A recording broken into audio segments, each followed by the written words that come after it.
Hi everyone, and welcome to The Sleepy Scientist. I'm really happy you're here. Tonight, we're going to go on a calm and quiet trip to learn something amazing. So get comfy, take a deep breath, and let's enjoy this peaceful science story together. Before we start, tell me in the comments, where are you watching from and what time is it for you right now? If you like relaxing science videos, don't forget to tap the like button. Now let's begin. There is a rhythm inside you, soft and unseen. It is older than your name, quieter than your breath. Long before you learned to read a clock or watch the sunrise, something deep within was already keeping time. Each cell in your body holds a kind of hidden watch, not made of gears or glass, but of molecules that tick softly in loops. These are your circadian rhythms, the quiet clocks beneath your skin. They count not in seconds, but in pulses of protein, waves of chemistry, patterns so old they may stretch back to the first flicker of life on Earth. Imagine this, a single cell floating in the warm ocean nearly 4 billion years ago. Around it, the world changed. Light came and went, heat rose and fell, and slowly the cell learned to expect it, learned that the sun would rise again. It began to turn its chemistry in cycles, syncing to the rhythm of the light. This was not thinking, it was remembering. A memory written in movement, repeated across time. Now, inside you that memory remains. Your brain holds a tiny region called the prechiasmatic nucleus. A name too large for something so small. It sits just behind your eyes, nestled near where the optic nerves cross. It watches light. When morning comes, the light touches your eyes and whispers to this little cluster of neurons, the day has begun. From there, signals ripple through your body, telling organs to wake, to shift, to begin again. Blood pressure rises, hormones stir, temperature climbs. Your body turns toward the sun, even if you never open your eyes. But the rhythm does not only come from your brain. Each cell, from your heart to your liver to the tips of your fingers, carries its own sense of time, like a village of tiny drummers, each with their own beat, but listening always for the shared pulse. And though they can drift, they rarely forget. Even a piece of skin in a dish, far from the body, will still count the hours for a while, ticking its own silent drum. These clocks are shaped by light, but also by food, temperature, and the gentle tug of your habits. If you eat late, your liver shifts its schedule. If you travel far, your body lags behind, trying to understand why the sun is suddenly rising in a new sky. Jet lag is not confusion in your mind, but a quiet protest from your organs. This is not the time I know. And yet, over days, the clocks inside you soften their resistance. They bend, they listen, they adjust. Slowly you sink again, like a symphony returning to harmony after a long, strange pause. You may not feel these shifts, but they shape everything. Your hunger, your mood, your dreams. Even the way medicine works can depend on when it enters your bloodstream. A drug given at night might behave differently than the same one taken at dawn. This is not magic. It is time moving through your body, changing its shape as it goes. Now imagine sleep. It is not simply rest, but rhythm, a lull in the wave. Melatonin rises like a gentle tide, urging you towards stillness. Your heartbeat slows, your body cools, and in that deep quiet, your inner clocks reset themselves, cleaning away the chaos of the day, readying you for tomorrow. Time does not stop in sleep. It heals, it reorders, it whispers, begin again. Some scientists believe our circadian rhythms affect even our memories, that the timing of when we learn shapes how well we remember. Others wonder if time in the body flows differently depending on age, on illness, on emotion. A child may feel time stretched like taffy. The elderly often say the years now slip through their fingers, but perhaps it is the clocks inside us, changing their pace, responding to the stories our lives have told. In the stillness of night, when the world is hushed, your body continues its ancient counting, not with numbers, but with pulses, rises and falls. A gentle awareness that something is always moving forward even when you are not. Let's drift back now just for a moment to that single cell in the ancient sea. It had no language, no light bulb, no calendar. But even then, it knew the rhythm of the sun. It turned its chemistry in time with the stars, and somehow across all the ages since, that rhythm has reached you. You're made of clocks, not just in your mind, but in your marrow. And though you cannot hear them, they are always there and ticking, turning, waiting for the next soft beginning. Let's drift deeper into the layers of time within us, not just in the ticking of cells, but in the way time weaves itself into every part of our biology, from birth to breath to becoming. Time in the body is not always steady. It flows like a river in spring, sometimes rushing, sometimes still, and shaped by curves and shadows and seasons. When you were just a cluster of growing cells before you had a name, your body was already learning time. Not the kind on clocks, but something more intimate. Cells divided not at random, but on schedule. Blood vessels curved and stretched in pulses. Your tiny forming brain began mapping day and night, long before you saw the sky. Even in the womb, the mother's rhythms, her heartbeat, her sleep, her hormones, whispered to the child, teaching it a language of time written in warmth and motion. As you grew, time became sensation, the hunger rising each morning, the sleepiness creeping in after dusk. Even a child learns when to wait and when to run, not by numbers but by patterns, by repetition. A morning song, an afternoon nap, a grandmother's voice at bedtime. These are not just routines, they are the way time wraps around the body like a soft thread. But the body's clocks do more than keep us in sync with the sun, they regulate nearly everything we do. Temperature rises before we wake, alertness peaks in the morning, reaction time sharpens in the afternoon, and as night returns our bodies soften again, preparing for rest. There is even a time when wounds heal faster, when the heart is more vulnerable, when the immune system hums at its highest note. These patterns are not choices, they are woven in. Even your genes, the deep codes of who you are, follow time. Some genes turn on only in the light, others whisper awake only in the dark. The proteins they make rise and fall like gentle tides, cycling every 24 hours. And yet these rhythms are not perfect circles, they drift slightly. A little longer than a day. That's why we need the sun, to reset us gently each morning. Without it we slip. In caves where no light reaches, people who live without clocks begin to lose their rhythm. Days stretch, sleep wanders, mood flickers. The body, unanchored, begins to float in a kind of temporal fog. And yet, even there, the inner clocks don't stop. They try tirelessly to keep time. But without the signals of the world, without dawn or dusk, they falter, like a compass spun too many times. There are wonders in the dark.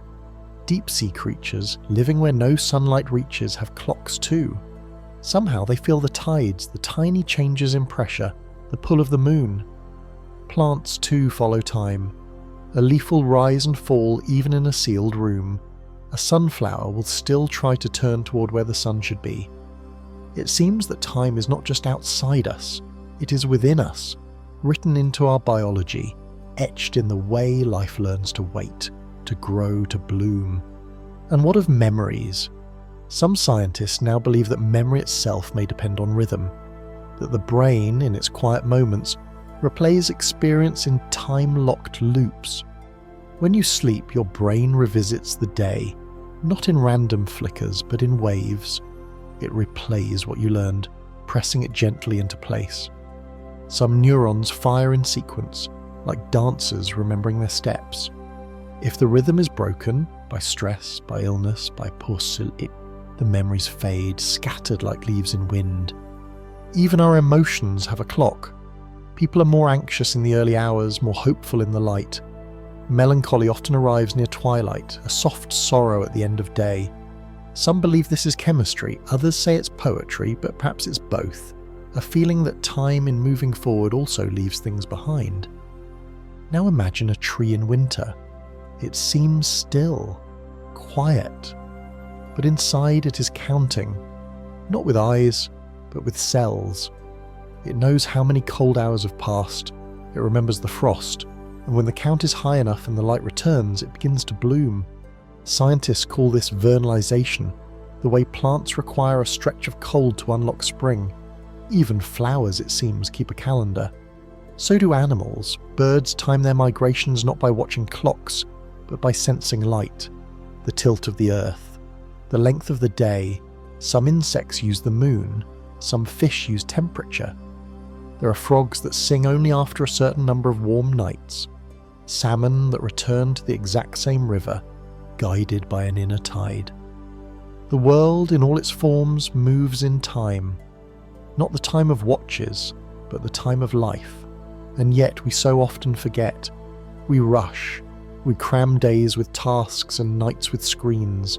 We push against our own rhythm. We wake too early, eat too late, sleep in patches. The clocks inside us protest quietly.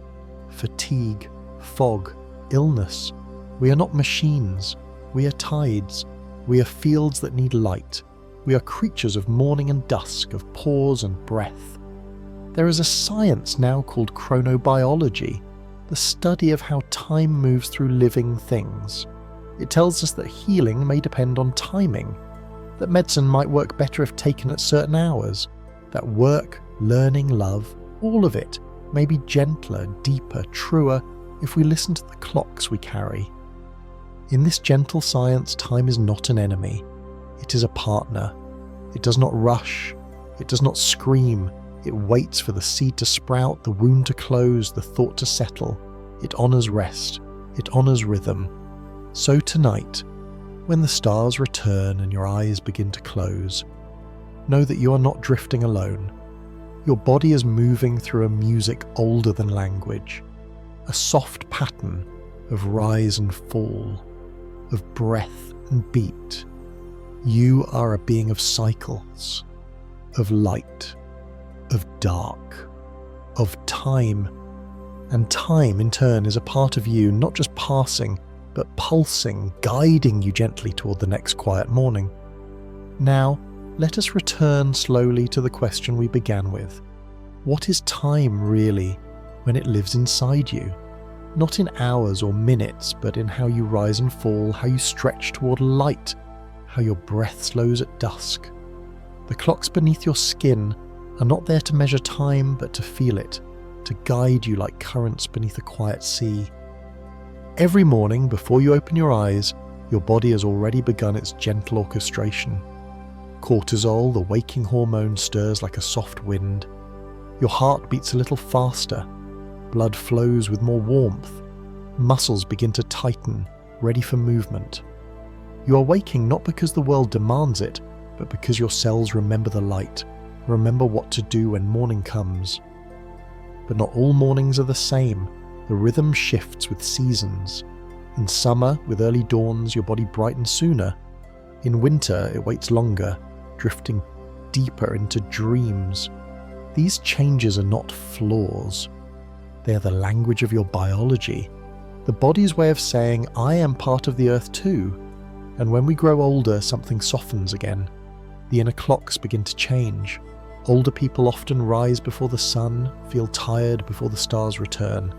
Their rhythms are not broken, they have simply changed their pace.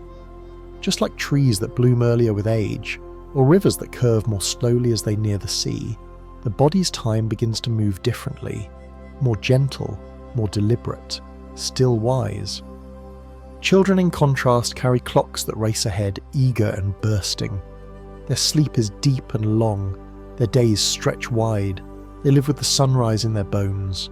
Teenagers too have clocks, but ones that shift later. They are built to sleep into the morning, to come alive in the quiet night. This is not laziness, it is rhythm. It is biology calling for patience, for understanding. And when we ignore these clocks, when school bells and alarms and long fluorescent days push against these inner tides, something falters, focus slips, emotion wavers, the body whispers its protest. We feel it as restlessness, as sadness, as a kind of invisible friction. The clocks are asking, please let me breathe in my own time. Some researchers now study how work and school might one day follow our natural rhythms, letting early risers begin with the dawn, letting night thinkers work in peace beneath the stars. Hospitals, too, are learning to schedule medicine with the body's rhythms. There are even whispers of building cities that glow and quiet in sync with the human clock. A kind of harmony between people and place. But even without such futures, there are ways to listen again. A morning walk in sunlight, a quiet meal at the same hour each day, a bedtime that doesn't flicker, a pause before sleep.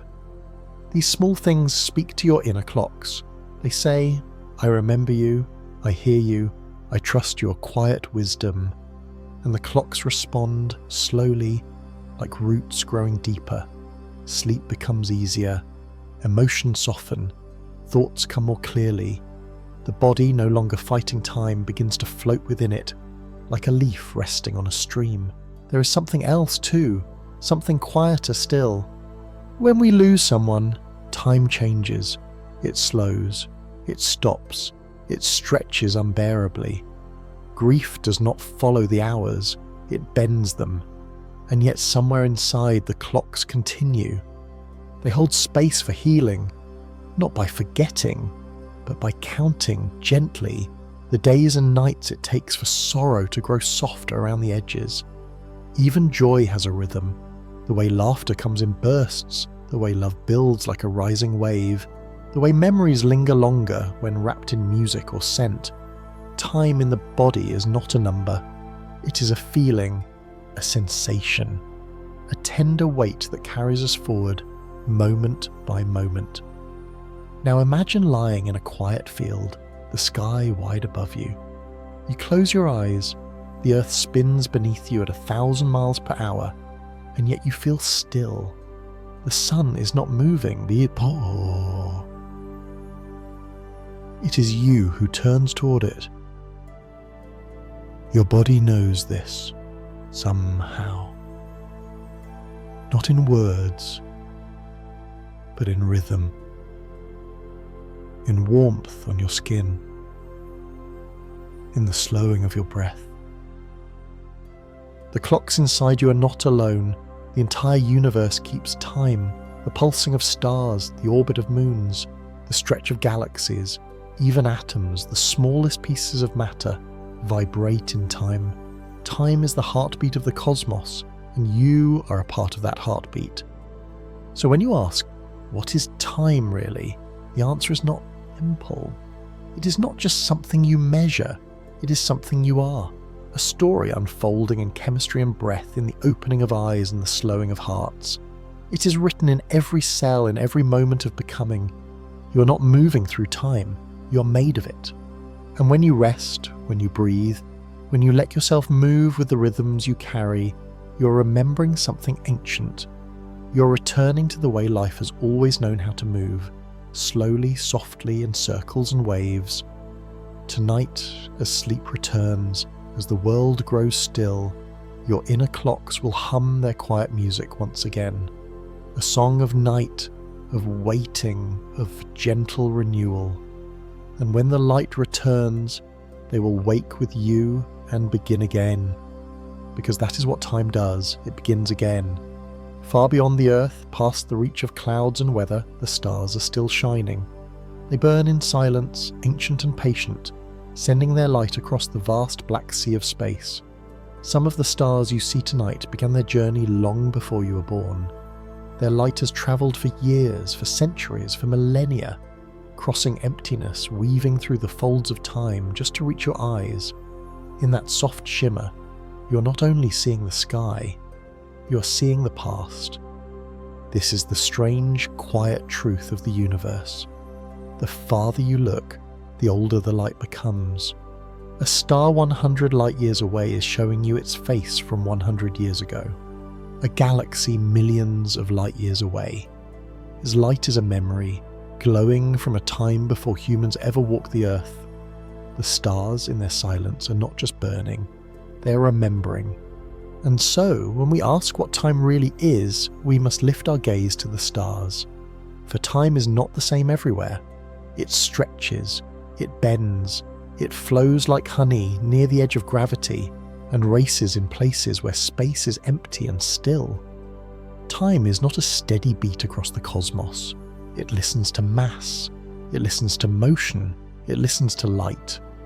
There is something called the speed of light, about 86,000 miles per second. Nothing in the universe moves faster. Light is the ultimate traveller, the messenger of time, and yet even light must obey the rules of distance. A photon leaving a star must travel 1 second for every light second of space, and in that journey, the moment it left becomes stretched across space. The star, by the time we see it, may have changed, dimmed, or even vanished, but its memory arrives, glowing still. Now imagine a telescope, not just a tool, but a time machine. Point it at the moon, and you see light from just over a second ago. Point it at Jupiter, and you're seeing minutes into the past. Look at a distant galaxy, and you peer millions of years backward. The light took that long to reach us, bringing with it the story of what once was. The stars do not forget. They carry time across the silence. This idea that time stretches and warps was not always known. For centuries, people believed time was steady, a universal river flowing at the same pace for all things. But then came a young man with quiet eyes named Albert Einstein. He looked at the way light moved, the way planets pulled on space, and he saw something strange. Time, he said, was not separate from space. It was woven into it, a fabric we now call space-time. And this fabric could stretch. A clock on a mountain runs faster than a clock in a valley. A clock aboard a speeding spacecraft ticks differently than one at rest. These are not guesses, they have been measured. Satellites in orbit must correct for this difference, or our GPS systems would be wrong. Time itself flows differently depending on where you are and how fast you move. This means that the universe does not share a single now. The idea of a universal present, of everything happening at once, begins to dissolve. For one observer, 2 stars may explode at the same time, for another they may not. Each point in space carries its own version of the moment. The universe is not synchronized. It is full of overlapping whens. And still, the stars shine. Some stars pulse like heartbeats, regular steady blinks across space. These are called pulsars. Others swell and shrink, glowing more brightly and then fading again. Scientists call them variable stars. Their rhythms can be so steady that we use them to measure distances. They are like cosmic metronomes, keeping time not for themselves, but for us, whispering how far away they are by the tempo of their shine. But perhaps the most poetic timekeepers are the stars that die. A dying star can become a supernova, a brilliant explosion that outshines whole galaxies for a moment. That light, when it reaches us, tells the story of a death long past. And yet for us, it is new. We say a star has exploded, when in truth, it exploded long ago. We are only now learning about it. The sky delivers old news, glowing in perfect silence. Then there are the black holes, the darkest clocks of all. When a massive star collapses, it can create a point in space so dense that not even light can escape. Time near a black hole begins to twist. If you were to watch someone fall into a black hole, you would see them slow down, their motion stretching into stillness. From their view, they would fall quickly, but to you watching from far away, it would seem to take forever. Time, near great gravity, behaves like something soft and strange. And the stars, some believe, remember this too. The matter that once made them, the atoms born in their cores, drifts out into the galaxy, into clouds, into new stars, into us. You're made of stardust, not just poetically, but literally. The iron in your blood, the calcium in your bones, the oxygen you breathe, all formed in stars that burned and died long before the Earth was born. So when you gaze into the sky, you're not only looking into space, you're looking into memory, into distance, into time unfolding in reverse. A child staring at the stars tonight is catching the light of places that no longer exist, or that have already changed beyond recognition, but still the light comes, still the sky glows. The universe does not erase, it echoes. And somehow in the quiet spaces between stars, time continues to flow, not in hours or minutes, but in distance and silence, in stories told through light. So next time you look up, let the stars remind you, time is not just behind you, it is still arriving. Let us drift deeper now into the strange space between starlight and memory, the place where time begins to ripple, where the future and the past dance with one another in delicate silence. When you lie beneath the sky and gaze upward, you are not only looking outward, you are falling into an ocean of ancient light. Each pinprick above you is a whisper from some far-off moment, a luminous echo crossing the dark folds of space. It is here, in this soft cathedral of night, that scientists have learned to measure time not just by clocks, but by the light itself. This is how we have come to know the age of stars. Their colours tell us their temperature, their size, their stage of life. A blue star burns fast and young, while a red one flickers slow and old. Their light contains messages, not in words but in wavelengths, like glowing scrolls written in a silent tongue. With instruments and patience, astronomers read this language, learning how long a star has lived, how long it will burn and what will remain when it is gone. And always, this knowledge is filtered through delay. For no matter how quickly light travels, the universe is vast beyond imagining. Even the closest star beyond our sun is more than 4 light years away. What we see is always the past. We live surrounded by delay, wrapped in the shimmer of what has already been. This idea that time is not simultaneous for all things becomes more profound the farther you look. Light from some galaxies has taken billions of years to reach us. We are seeing them not as they are, but as they once were, in a time before Earth had oceans, before any eye had looked at the sky. And there's a strange comfort in this, a feeling that nothing is truly lost, not right away, that the light we give off even now may travel on long after we are gone. Perhaps you've heard of cosmic background radiation, a faint whispering glow that fills the sky in all directions. It is the oldest light we can detect, a gentle hiss from the moment the universe became transparent some 13.8 billion years ago. Before that, the universe was a thick fog, light bouncing endlessly in a hot soup of particles. But when it cooled just enough, light could finally move freely. And that first light still moves, stretched thin by the expansion of space, echoing softly across the cosmos. It is not bright, it is not sharp, but it is always there, the memory of the beginning. This background hum is like the breath of time itself, a reminder that the universe has a past, and that the present is only one note in a long and unfolding melody. Every galaxy, every star, every planet rides this expanding wave of time. The farther away an object is, the faster it seems to recede from us, not because it is moving through space, but because space itself is growing. This stretching of space is part of why light from distant galaxies appears redder. It's been pulled like taffy as the universe expands. This is called redshift, and it's one of the clues that tells us how quickly the cosmos is growing, how far back the light has travelled. In a way, the universe is carrying its own clock, written not in numbers but in the stretching of light. Now consider a moment. Light takes time to travel and space is expanding as it moves. That means some of the stars we see today are now farther away than their light suggests. We are seeing not just the past, but an echo from a place that has moved on. It is like hearing the voice of a friend from across a canyon, knowing they have already walked far down another path, and still the stars speak. Some of them flicker in ways so precise that we have made calendars from their pulses. Others act as markers for deep cosmic time. The oldest stars, made almost entirely of hydrogen and helium, tell us of an early universe, simple, quiet, newborn. Later stars, richer in heavier elements like carbon, oxygen, and iron, speak of generations before them. For when a star dies in a supernova, it throws its insides into the galaxy, seeding the clouds that will become new stars.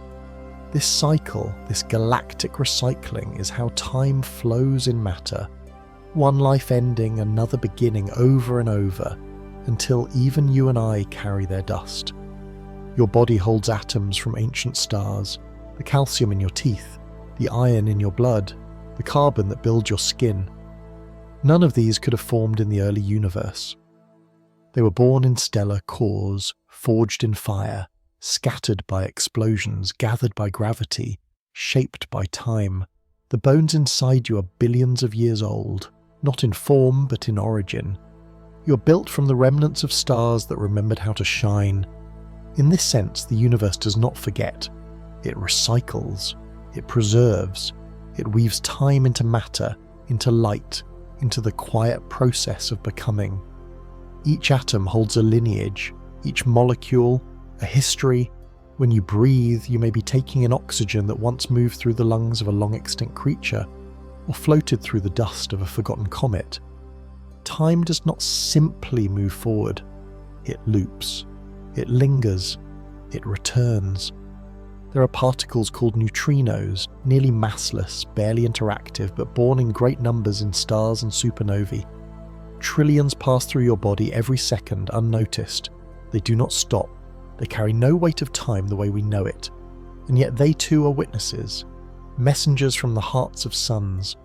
So much of what time is and what it becomes depends on where you are, how you move, and what you observe. A clock on Earth, a clock on Mars, and a clock on a spacecraft speeding past Saturn will not agree. They tick according to their own paths through space and gravity. And still each is correct in its own frame. Einstein's relativity tells us this is not error. It is the nature of time itself. There is no single time, only local times, flowing differently depending on your place and your speed. For two twins, one on Earth and one who journeys at near the speed of light, time will stretch. The travelling twin will return younger. This is not science fiction. It is measured truth. Time, for all its mystery, obeys the geometry of motion. And so we must begin to see time not as a line, but as a landscape. Not as a ticking drumbeat, but as a field that bends with mass and motion. A fabric that holds stars and memory, planets and particles. And we too are part of this fabric, not outside it, but inside it, woven into its folds. The stars do not just shine, they remember. And as their light reaches us, after years or centuries or epochs, they remind us that time is not only what passes, but what persists. Now let us bring the story gently home, not to Earth, but to understanding. What do we make of a universe where time flows differently, where light is memory, and stars are ancient messengers? What does it mean to live within such a fabric, soft and vast, where each moment is shaped by distance, by gravity, by motion itself? It means that time is not only something we move through, but something we are constantly shaping and being shaped by. Your heartbeat, your thoughts, your dreams, they all unfold in their own rhythm, within the small corner of space-time you occupy. And yet every part of you is also entangled with a larger rhythm, a cosmic clock whose ticking is not heard but felt, in the slow drift of planets, in the rising of tides, in the cool hush of dusk. For most of our lives, time feels like something we can hold, minutes, hours, calendars, routines. But the stars tell a different story. They show us that time is elastic, that it stretches when mass pulls harder, that it speeds when motion runs faster, that two people may experience two different durations for the same unfolding event, and neither would be wrong. This is not illusion. It is truth woven into space. Think now of a spacecraft leaving Earth, accelerating to nearly the speed of light. On board, a traveller lives a few quiet years, reading, dreaming, watching. Stars blur into lines. When they return to Earth, they may find decades have passed. People have grown old, trees have thickened, oceans have shifted. The traveller is younger than those they left behind, not in soul, but in the real passage of time. Their clock, ticking slower under the rules of relativity, has kept a different beat. And yet, to the traveller, time felt normal, smooth, unchanged. They slept, they woke, they breathed. This is the quiet strangeness of time. It feels solid, while always being soft. Now think of gravity and how it holds time close. A clock near the surface of a massive planet ticks more slowly than one farther away. A satellite circling the Earth must correct its timing to stay in sync. Even your feet experience time differently from your head. Just a fraction, a whisper of delay, but real nonetheless. This means that the fabric of time is not flat. It curves gently like a hillside under your feet. And what of black holes, those deep wells of gravity, where time nearly stops? For an outside observer, anything falling toward a black hole appears to slow, freeze, hover forever near the event horizon. But for the object itself, time continues inside, unnoticed. What lies beyond that threshold is not yet fully known. But one thing is certain: time, near a black hole, behaves unlike anywhere else in the universe. Some physicists wonder if time itself began at a single point, the Big Bang, and if what we call the future is simply the direction in which entropy increases. That is, disorder grows. A broken glass does not reassemble. A fire does not grow cold and unburn. In this view, time has an arrow, from order to chaos, from simplicity to complexity, and yet, on the smallest scales, in the realm of quantum physics, that arrow blurs. Particles do not follow one path, but many. They can move forward and backward in time in theory until they are observed. The universe, on its deepest level, seems to hold possibilities, not certainties. But even this quantum chaos cannot erase the feeling we live with each day, that time flows forward, that we remember the past and not the future, that we age, that seasons turn, that stars are born, live and die. And somewhere in this mystery lies something more than just science, a feeling, a presence, a deep and endless breath. Perhaps this is why the stars still move us, not because we understand them, but because we sense in their long light something patient, something steady. They do not rush, they do not worry, they simply shine, carrying the story of their time through ours. In many ways, this journey through time is also a journey through belonging. The carbon in your bones once formed in a dying star. The water in your cells may have passed through clouds before the first forests. The light that warms your skin this afternoon left the sun 8 minutes ago. Even the breath you take is older than you know. You're not separate from time, you're steeped in it. And if time is relative, then perhaps presence is the only true anchor. Not the future or the past, but the gentle noticing of now, the breath you take, the heartbeat that follows, the starlight reaching your eyes from 1,000,000 years ago. All of it is here, all of it is real. So what then is time, really? It is the unfolding of light, the stretch of space, the memory of motion, the softness in change. It is the pattern that lets stars burn and bodies grow. It is the language through which the universe tells its story, and we, tiny luminous creatures on a spinning rock, are part of that tale. Each second you live is a gift from 100 million stories. Each moment is carried forward by physics, yes, but also by wonder. Because time in the end may not be a thing to grasp, but a thing to feel, a ripple, a rhythm, a soft hand passing through your own, whispering, "Remember, you're made of light that once crossed 1,000,000,000 years to be seen." And now, as you close your eyes, let the stars above hold you in their slow and distant arms. Let their ancient light wrap around you like a lullaby. Let yourself drift, not away from time, but deeper into it. For the stars remember tomorrow, and you too are a part of what they know. Somewhere in a forest, far from the chatter of cities and the ticking of clocks, a tree is waiting. It is not waiting with thought, nor with urgency. It waits in stillness and stillness, in a way only nature understands. Beneath its bark, deep in its roots, something quiet is counting, not numbers, not days, but hours of light and hours of dark. This tree, like so many others, knows when to wake. Long before calendars or watches, before even language itself, plants learn to tell time.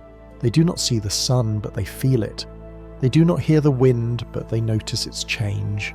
and through these subtle cues they align themselves with the rhythms of the earth. Each morning leaves unfurl as the light returns. Each evening they fold like tired wings, resting again until dawn. And when winter nears, the trees begin to pull their sugars deep into their roots, letting their branches fall bare. This is not reaction, this is preparation, a kind of ancient knowing. But how do they know? Inside every plant is a quiet clock, a circadian rhythm just like the one within you. It is built from proteins and genes, responding not only to sunlight but to temperature, moisture, and even the pull of the moon. These inner clocks allow plants to bloom at the right time, to open their flowers when pollinators are nearby, to grow when the days are long and the weather is warm. Each cycle is tuned to survival, and yet it feels like more than that. It feels like awareness. Imagine a seed buried beneath the soil, resting through the cold. It cannot see the sky, it cannot feel the breeze, and yet it waits. It listens to the subtle changes in temperature, to the lengthening of daylight filtering faintly through the dirt. And when the time is right, it begins to stir. A root reaches down, a sprout stretches upward. The seed wakes not because of a signal from outside, but because its inner timekeeper says, now. This phenomenon, where plants measure the cold to know when spring has truly come, is called vernalization. It is a safeguard against false starts, against waking too early in a world still frozen. The plant remembers the cold. It holds the hours of chill like a slow clock counting backward. Only when enough cold has passed does the plant believe that winter is over. Then, and only then, does it grow. Even tiny mosses clinging to rocks follow rhythms. They open their cells to absorb sunlight, then close again when the light fades. Lichens on mountaintops, where days are short and harsh, still follow a pulse. Time is not lost in wildness, it is alive everywhere. In deserts, where rain may not come for years, some seas lie dormant for decades. They do not rot, they do not break, they simply wait. Hidden beneath the sand, they listen, not for sound but for signals. When rain finally falls, even in the smallest amount, they wake. In a single night, they sprout, bloom, and release their seeds once again, beginning the long wait anew. These plants carry a clock not measured in days but in years, and they do so with perfect patience. And in the forests, the trees speak to one another in time. Through fungal threads beneath the soil, they share sugars, warn of drought, and shift resources from one to another. This underground network is often called the Wood Wide Web, but what it truly is a conversation. A language not of sound, but of chemistry and timing. A tree may send signals to its neighbours when spring is coming, when frost is near, when danger walks among them, and the others respond, not in panic, but in rhythm. Flowers too know the hour. Some bloom only in morning, others open only at night. The night-blooming jasmine waits for moonlight. The morning glory opens with the sun. These are not random choices. They are carefully timed dances with the creatures that help them grow. The bees, the moths, the birds. Each flower becomes a clock face, opening its petals like hands that point to when, not just what. Even vines follow rhythms. They grow in spirals, reaching, searching, some twist clockwise, some the other way. Their growth pulses gently with time, following invisible cues written in the arc of the day. They do not race, they do not rush, and yet slowly they climb. Scientists now study these rhythms closely in a field called chronobotany. They have found that plants grown in constant light, with no day or night, still keep a cycle. Their inner clocks continue to turn even without the sun. Just as in animals, these clocks drift slightly, needing to be reset by dawn, by dusk, by the world's gentle heartbeat. Plants, like people, need the rhythm of dark and light. And this is more than a curiosity. When we change the rhythms of plants, when we expose them to artificial light at night, or grow them in greenhouses with no variation, they struggle. Their growth weakens, their colours fade, their fruit becomes smaller. Time, it seems, is not just useful to plants, it is vital. So when you walk through a garden or pass beneath a tree, you are walking among timekeepers. silent, steadfast and ancient. Each leaf you see has a story of hours and days of waiting and waking. Each root has felt the turning of the earth in its own deep way. Plants do not simply live in time, they live by it. They follow its flow with grace. And if you pause and let yourself notice, you may begin to feel it too. The softness of evening petals closing, the way light slants gently across the grass, the hush in the leaves as twilight falls. These are the quiet hands of the earth's clock, moving not in minutes but in moments. The trees do not hurry, they do not plan, but they know when to rise and when to sleep. They carry no fear of endings because they understand cycles. The shedding of leaves outdoors is not death, but preparation. The dormancy of winter is not stillness but gathering. To live like a tree is to trust time, to feel it as a rhythm, not a race, and in that trust, there is peace. Let's drift deeper now, beneath the canopy where light filters through green, into the roots and rhythms of how plants hold time. It is not just in their leaves or stems, not only in the blossoms that greet the morning sun, it is in every cell, every quiet pulse of growth, every breathless pause. Time is not outside the plant. It is inside, curling like a fern's unfurling, delicate and unspoken. Inside each plant cell is a clock, not one that ticks, but one that turns. It is made of proteins that rise and fall, genes that activate and then sleep, cycles that repeat across hours. These clocks respond to signals from the sun, but they are not controlled by them. Even when sealed in darkness, without dawn or dusk, the clocks inside a plant continue turning, each cell whispering, "This is the hour." These inner clocks allow plants to coordinate their movements, their openings and closings, their flowering and fruiting with the world around them. But this is not a simple cycle, it is layered. Some rhythms repeat every 24 hours, others unfold over weeks, over months, over seasons. The rhythms overlap like ripples on a pond, some fast and delicate, others slow and deep.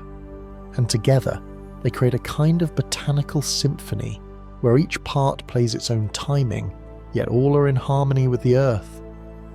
In the spring, when daylight begins to stretch, trees begin to stir, buds swell, sap begins to rise, but this is not triggered by a single warm day. It is the result of days and weeks of careful counting. Plants remember the light.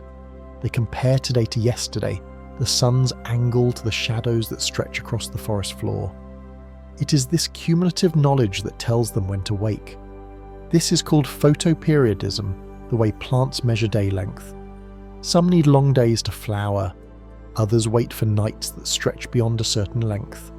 A chrysanthemum, for example, needs long nights to bloom. If the night is too short, even by minutes, it will not flower. The plant is not guessing, it is calculating. These tiny measurements happen through molecules that respond to light, particularly a pigment called phytochrome. Phytochrome shifts its shape when touched by red light and shifts back in the dark. In this way, the plant knows not just whether there is light, but how much and when. This molecular shift is like the flipping of a sandglass, quietly marking time deep in the tissue of a leaf. This internal measurement guides everything: when to flower, when to stretch, when to rest. Crops like rice, wheat and corn are finely tuned to the light of their native latitudes. Move them too far north or south and they falter, blooming too soon or too late. Their clocks are adapted to place, to sky, to time itself. And so farmers over the centuries have listened closely to these rhythms, planting by moonlight, harvesting by sunlight, living by the calendar of green things. In the far north, where daylight lingers for months, some plants have evolved to flower quickly before the brief growing season fades. In the tropics, where day length barely changes, other plants follow rhythms shaped more by rain and warmth. In each case, the plants are not passive, they are reading, feeling, remembering, not with eyes or ears, but with cells and signals. And while we often think of plants as still, they are constantly moving in time. A sunflower tracks the sun across the sky, its head turning from east to west during the day, then resetting during the night to begin again. This motion, called heliotropism, is not driven by the sun itself, but by the plant's inner clock anticipating where the light will be. If placed under constant light, the sunflower will still move, slower, uncertain but still reaching. Even the opening of stomata, the tiny pores on leaves that let in carbon dioxide, follows a rhythm. They open in daylight, close in dark, breathe in synchrony with the world. And when we disrupt this rhythm, when we change the light too quickly or too often, the plant becomes confused. It stumbles in its growth. It breathes at the wrong hour. It loses the beat. This is why artificial light can disturb not just animals, but plants too. Streetlights shining on trees can delay leaf fall in autumn, keeping them green long after the forest has turned. Greenhouse lights, when left too long, can cause flowers to bloom at the wrong time or fruit to ripen unevenly. Time to a plant is not optional. It is elemental. And it's not just the sun they respond to.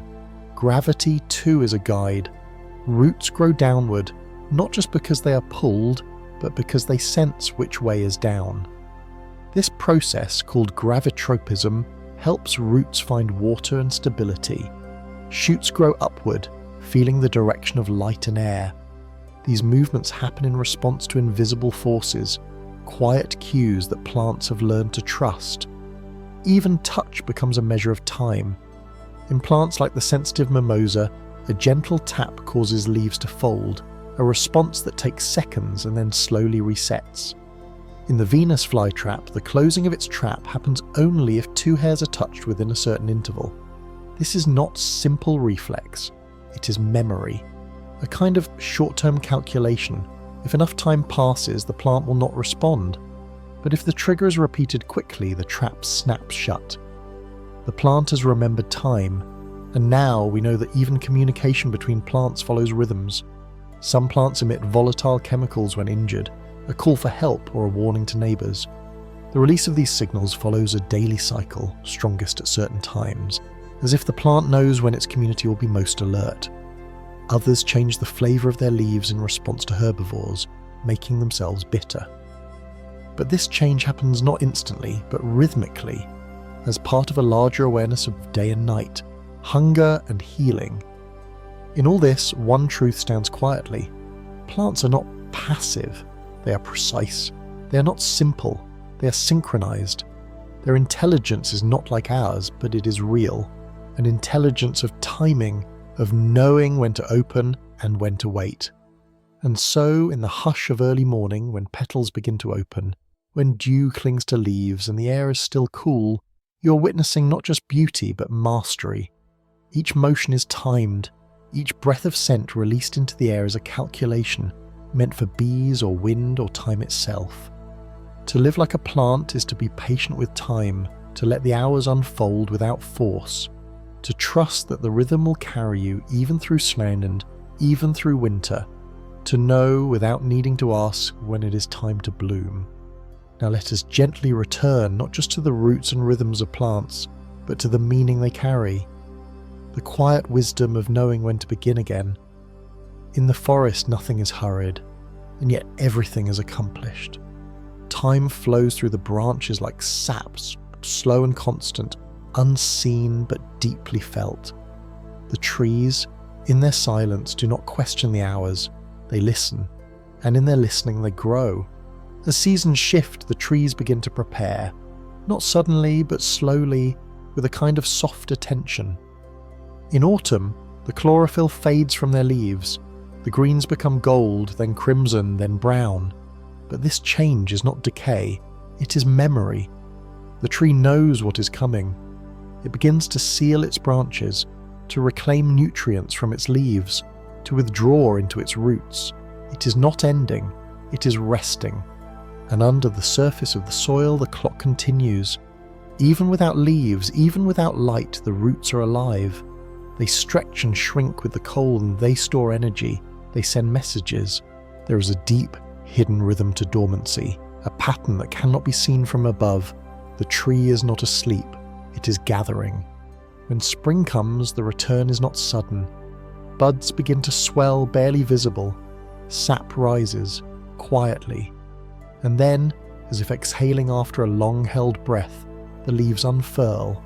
The branches bloom. The tree is not new but renewed. It has remembered the light. This cycle, this trust in return, is the essence of the tree's time. It does not rush through the seasons. It does not dread the cold. It lets each moment arrive, linger, and pass. The tree does not fight time. It flows with it.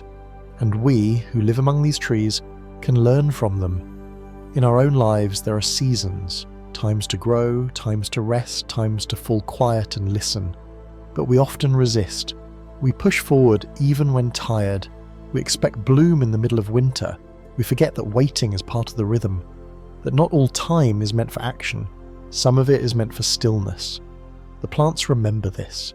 The tulip does not bloom before its hour. The apple does not ripen in haste. The pine cone waits until fire or frost tells it to open. There is a kind of peace in this timing, a surrender to something larger than choice, a surrender to time itself.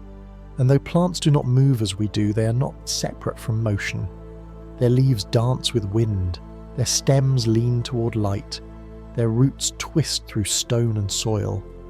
Every movement they make is shaped by time, by the turning of the earth, by the cycle of rain and sun, by the passage of invisible hours.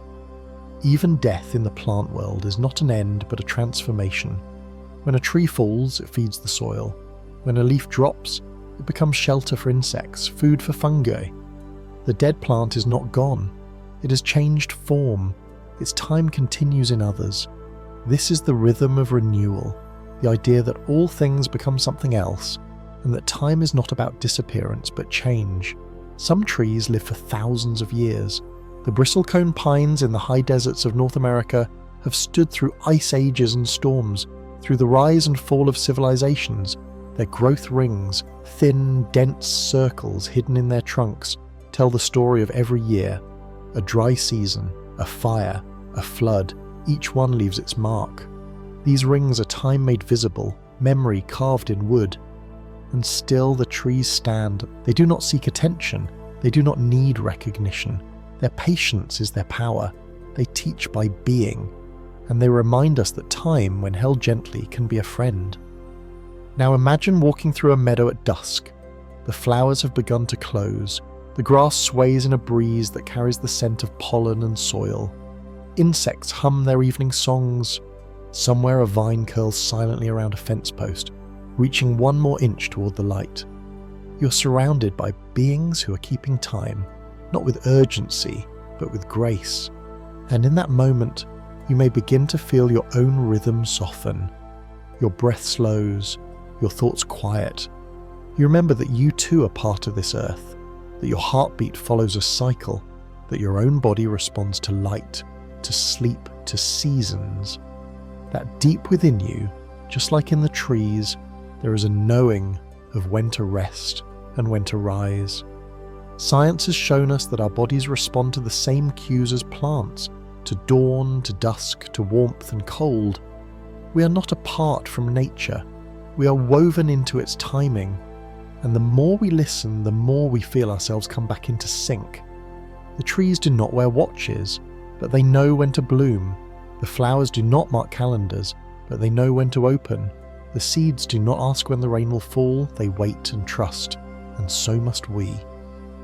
Perhaps that is the truest lesson the plants can offer, to trust the rhythm, to know that even in stillness life is unfolding, that even in waiting we are becoming, that even in darkness the roots are growing.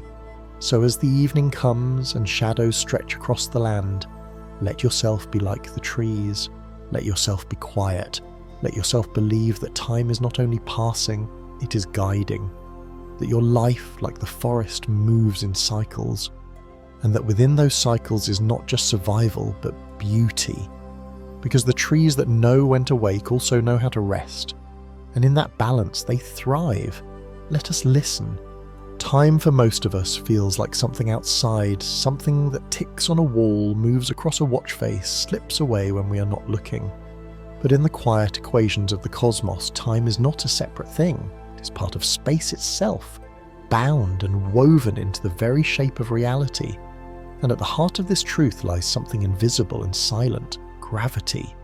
Gravity, the force that holds you to the earth, that pulls the oceans into tides, that keeps the moon circling us and the planets circling the sun, is also the force that bends time, not just in storybooks or science fiction, but in the very real, measured moments of our lives.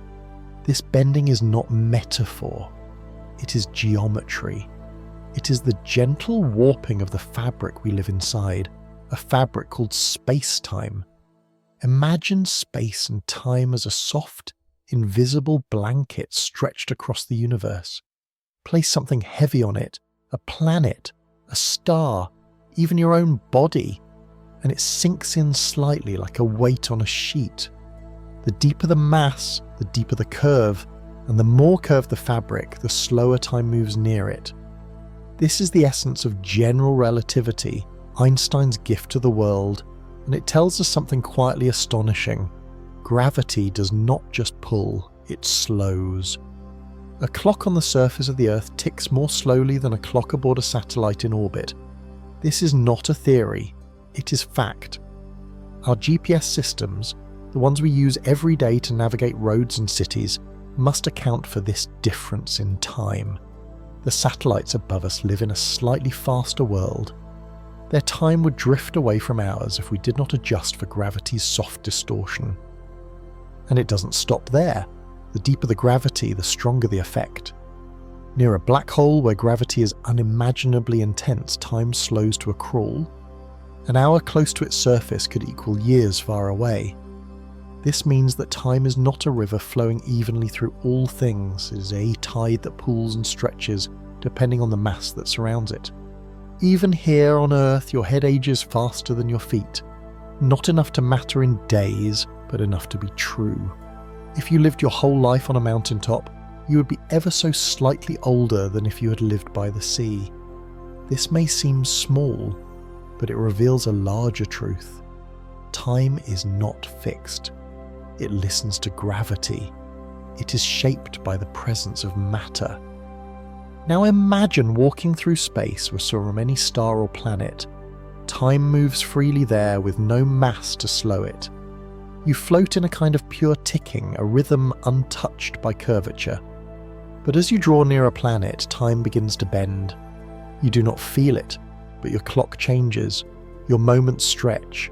The closer you come to mass, the deeper into time's softness you fall. This gentle warping is everywhere. In galaxies, gravity shapes not only the orbits of stars, but the passage of their hours. In dense neutron stars, the collapsed cores of once bright suns, gravity is so strong that a spoonful would weigh billions of tons, and time near its surface slows dramatically. And in black holes, time is pulled so tightly that it stops, at least from the outside. What happens beyond that point, no one can truly say. And what of us? How do we live within this bending, stretching, flowing fabric? How do we feel it? We may not notice the difference in seconds or minutes, but we feel it in our bones, in our aging, in our memories. Time does not pass the same for all of us. A day can feel long to one person and vanish for another. Time speeds in joy, slows in grief. It is not just physics that stretches it. It is emotion, attention, presence, and perhaps that too is a kind of gravity, not of mass, but of meaning.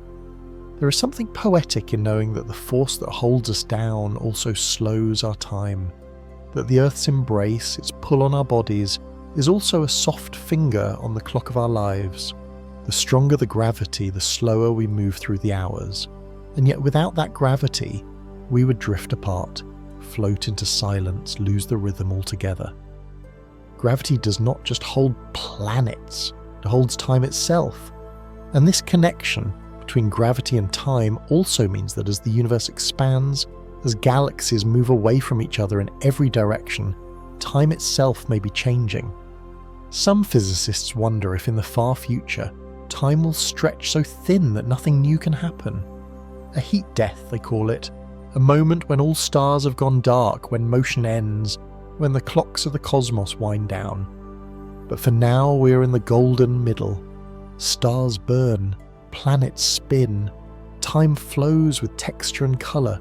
We live in a universe that still breathes, and gravity, quiet, invisible gravity, guides it all.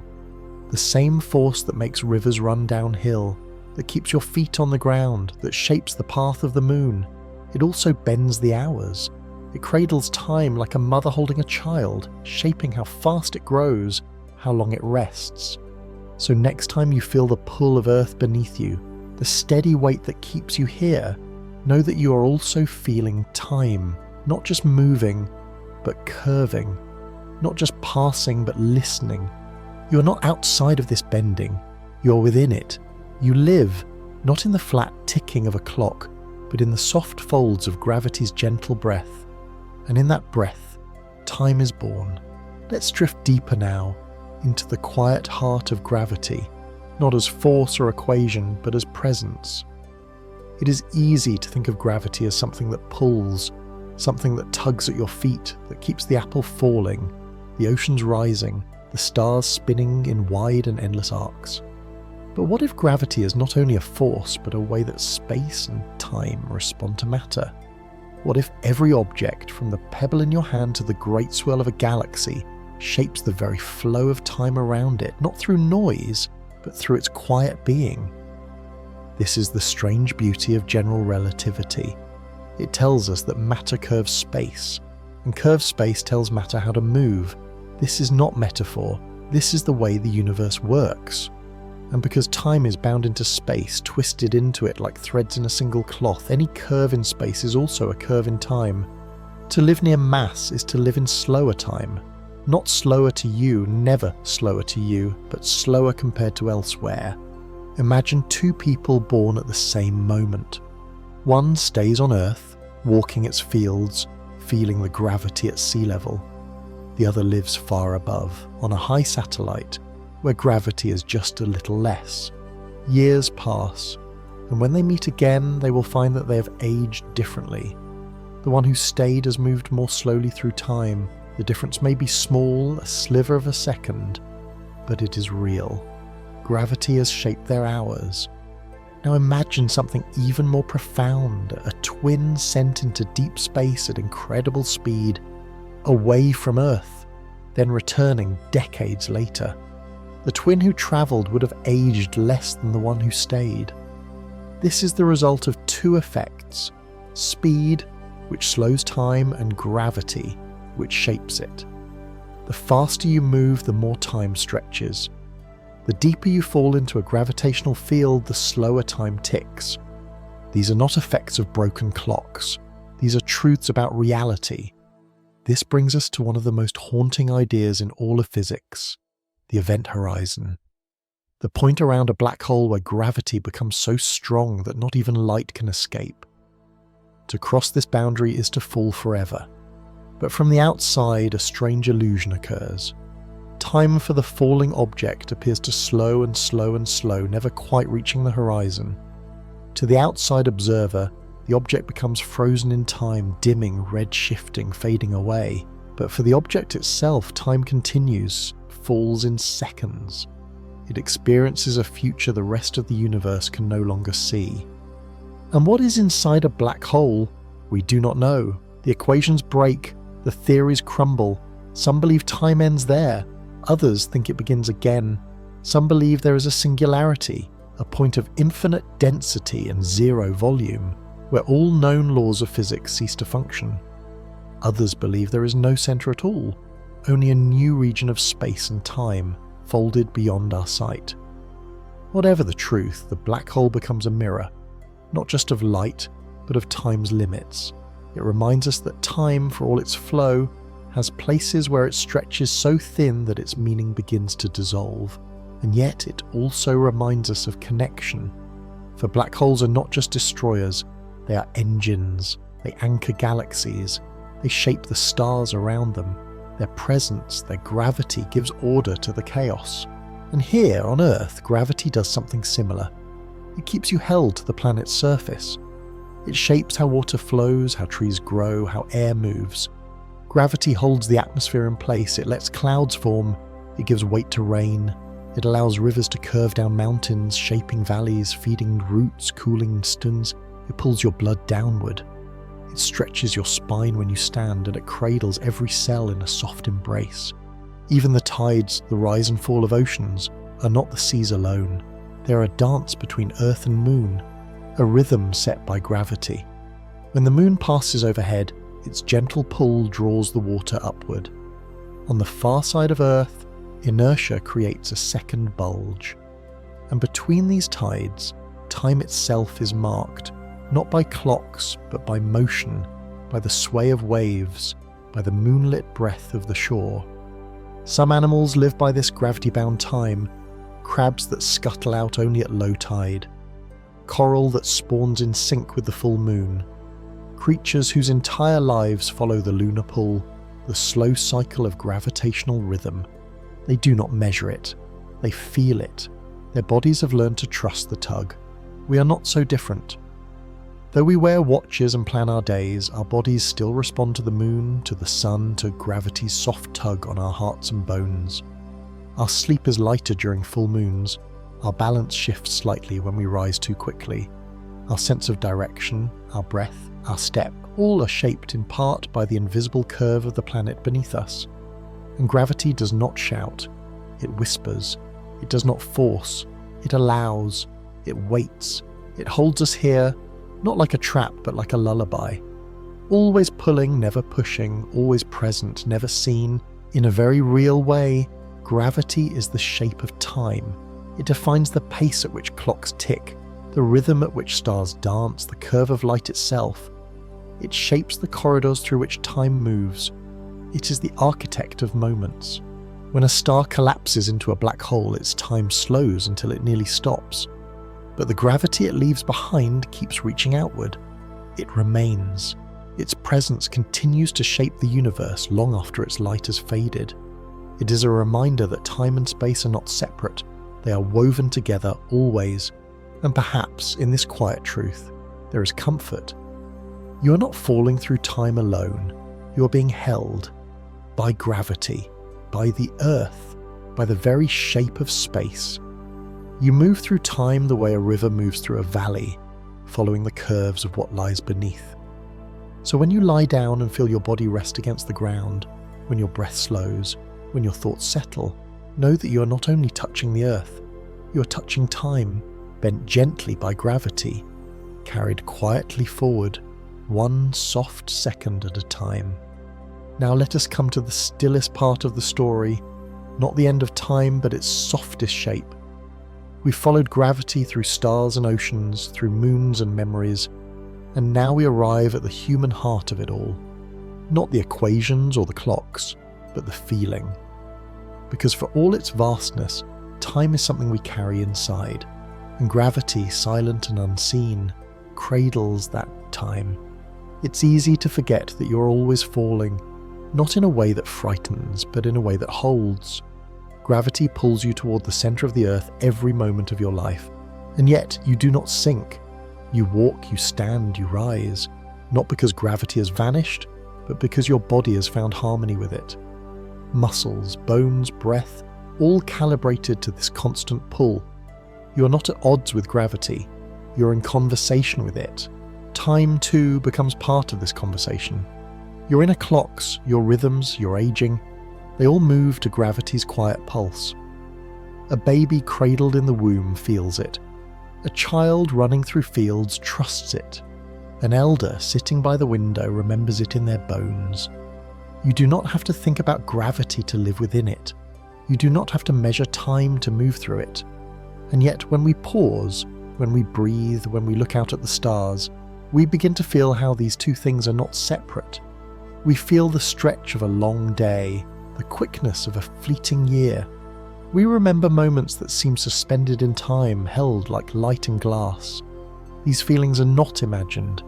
They are shaped by gravity and time together, two forces that braid through every second of our lives. There is something deeply human about the way we hold time. We try to preserve it, in photographs, in journals, in songs. We try to stretch it, by savouring, by slowing down, by closing our eyes and breathing in the moment. And we fear its loss. We mourn what has passed. But perhaps gravity teaches us something softer, that time is not stolen, it is curved, and we are always inside its embrace. When we dream, time bends. When we grieve, it stops. When we love, it seems to disappear. These two are forms of gravity, the emotional mass of memory, of connection, of being pulled towards something larger than ourselves. You do not have to see it to feel it. You do not have to explain it to know that it's real. In the cosmos, black holes are the deepest wells of gravity. They bend time so much that beyond a certain point, the future becomes sealed. But they also radiate, not light, but something stranger, a slow release of particles predicted by Stephen Hawking. This means that even the darkest places in the universe may one day evaporate, releasing their energy back into space, back into time. Even gravity, it seems, does not last forever. It too is part of the great unfolding, and so are we. One day, long from now, the sun will expand and fade. The earth may be swallowed, the stars may go dark, the universe may stretch into stillness, but the time we lived here, the gravity we shared, the footprints and thoughts and laughter we gave, those too curved the fabric. Those too left a mark. Because every mass, no matter how small, bends space and time. Every presence, every moment of being alive shapes the path of the future, however slightly. You're not just in the universe, you're shaping it. This is the gravity of now, the quiet weight of presence, the soft pressure of being. The realization that every second you feel, every breath you take is part of a larger structure, one that holds you, bends around you, remembers you. When you stand on a hill and feel the wind press against your chest, you are not standing still. You are leaning into time. When you lie beneath the stars and feel the ache of something ancient, you are not alone. You're sharing in the gravity that bends light, that holds planets, that carries galaxies in silent spirals. Even your thoughts have gravity. They shape your choices. Your choices shape your days. Your days become your story, and your story becomes the way you curve the world around you. You're not just pulled by gravity, you're part of what gives it meaning. So let us return one last time to the image of the curved fabric and space-time soft and unseen, shaped by everything that exists. It is not flat, it is not cold, it is alive with motion, alive with time, and you, small and luminous, are woven into its threads. The earth holds you, the sky holds you, time carries you, and gravity whispers, be here. Because here is where everything bends. Here is where time slows just enough for you to notice the shape of a leaf, the pause in a friend's voice, the stillness between heartbeats. Here is where gravity, so often ignored, becomes the quiet pulse beneath every moment, not a weight, but a rhythm. Here is where the universe, vast and expanding, folds itself around your life and calls it now, and now is everything.